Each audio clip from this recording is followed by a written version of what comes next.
bred Holsteins for many, many years. My grandfather started the herd in the 1950s after the TT testing, and we've bred Holsteins ever since, and about 8 years ago we took the decision to start crossbreeding to give us a cow that will live longer, produce milk more efficiently and be more fertile, and give us the benefits of producing the food that we're producing more efficiently.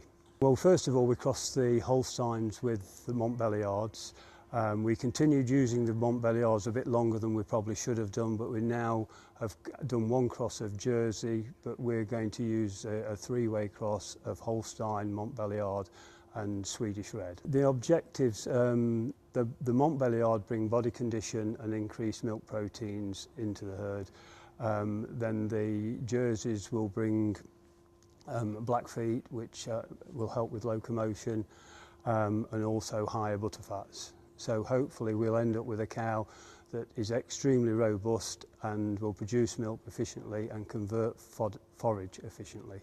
By making high quality forages, we're trying to reduce the amount of lorries coming on the farm bringing feed in and feeding high forage diets and producing most of our milk from forage. We're in an MVZ area where we were very conscious of what we do with our slurry, and by having the multi-cut system, and we actually apply our slurry in small quantities after each cut, it provides the grassland with a small amount of nutrient all the time, so it keeps the grass growing right through the season, right through into the autumn, but also it reduces the environmental impact of us spreading slurry. Our slurry has now become a major asset to the business and saves us 30% of our fertiliser costs with the system we're using. What we do, all the slurry from the cattle sheds go through a separator, or the solids taken out of it and the liquid is stored, and we use the liquid on the grassland and the separated solids on the wheat and maize ground. And that makes it that it reduces the impact. And also I think something we need to consider is the impact our farming has on the soil.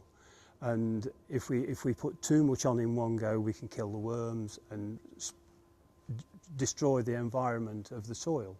And it's important to protect that environment because we need it to grow the crops we're growing. We're a member of Pathfinders, and we've been carbon footprinted every year for the last probably 10 years. So we're monitoring our carbon footprint and looking at ways we can reduce it.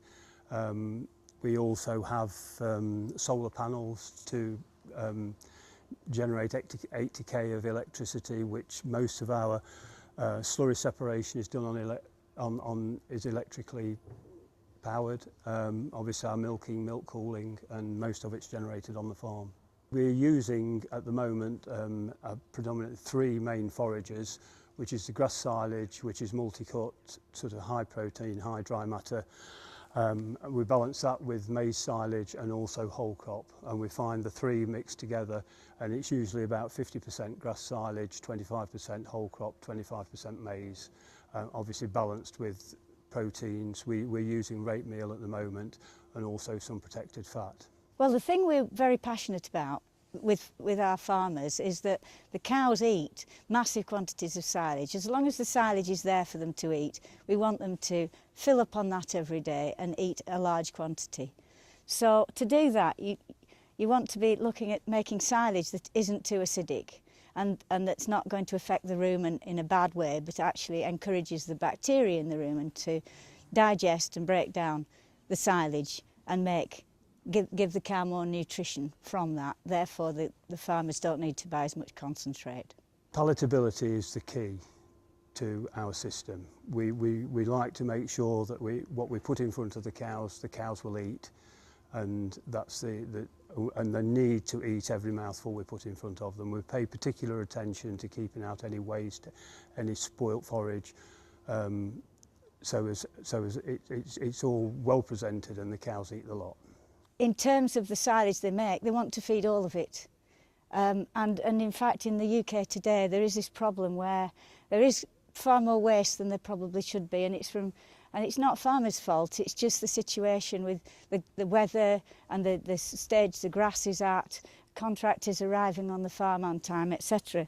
So what we wanted to do is achieve a silage additive that addressed some of these issues, whereby yeast and moulds come into the grass. So we've got a lactobacillus strain, a unique one that deals with that, and we've got another one that deals with Clostridia, Listeria and soil-borne organisms. So as well as the normal plantarum, which drops the pH very quickly, we have these other two unique strains in there to address the spoilage organisms and the problems that cause silage to go off, which actually causes the waste, which farmers don't want. We cut as early in May as the weather will allow, and then follow every 4 weeks after that. High protein, high dry matter, very palatable grass silage. High proportion of leaf and small amount of stem. We do use an inoculant. The fermentation is very important. It's important that it's mown off. What we do, we mow the grass. We make about 200 acres of grass silage. We'll mow it all off in the day, row it up the following day, and pick it up. So it's from it being mown to being ensiled is less than 48 hours. And we sort of aim for between 35 and 40% dry matter, and around between 17 and 19% protein. Sometimes it can be a little higher, sometimes a little lower. OptiSile is a range of 3 additives. There's one for grass silage, which is called OptiSile Extra. There's one for whole crop, which is OptiSile Whole Crop, and one for maize. Now the idea is that the different silages require different treatments. We use the same strains but in different proportions to do each of those jobs in order to preserve those different silages. One of the things that farmers have said to us, as well as them wanting not any waste, is that they also want to make wet silage. Well, they don't want to, but very often they have to because of the weather. We've got a lot of farmers on the multi-cut system, and so those later cuts, the 3rd and 4th cuts and sometimes 5th cuts, are very wet. You just can't get them wilted. So OptiSile Extra will work on the drier silages very effectively because of its ability to overcome yeast and moulds and stabilise the silage really well. But it also works on the wet silage as well. We've treated silage down to 19% dry matter, and it's fed out absolutely wonderfully. In fact, last summer was a really good example of can OptiSile Extra actually deal with all the weather conditions. So the very dry, which was the 2nd cut, and it dealt with that. Some were coming in at nearly 60% dry matter. The 1st cut, which was normal, you know, between 28 and 38% dry matter. And then later in the season, when farmers had to just get some more grass into their pits because they were short of silage, we were treating material that was 20% dry matter, 21, 22, very high protein, and it was dealing with it really well. So we're very confident that farmers don't need to buy a whole range of silage additives for grass silage that's wet and more that's drier. It's the same one, OptiSile Extra, that will do the job, which makes it easy for farmers. We've always used inoculants. I think the relative cost of the inoculant and the benefits we get, I've never tried to make silage without one. So it's critically important to get it right. And I believe the benefits of the inoculant are far outweighing the cost of them. So this is Matthew and Philip's silage pit, and they're very, very good at making silage.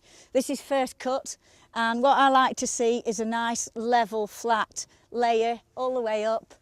Sometimes with silage, because it's been put in a bit too fast, you get waves of the sea, so it goes like this, and that is an indication that the silage has been put in fast and it's not as compacted.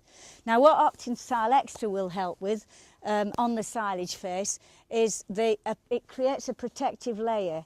There's 2 special lactobacillus strains which are still active when the clamp face has oxygen to it, and that's when it's most vulnerable to yeasts and moulds.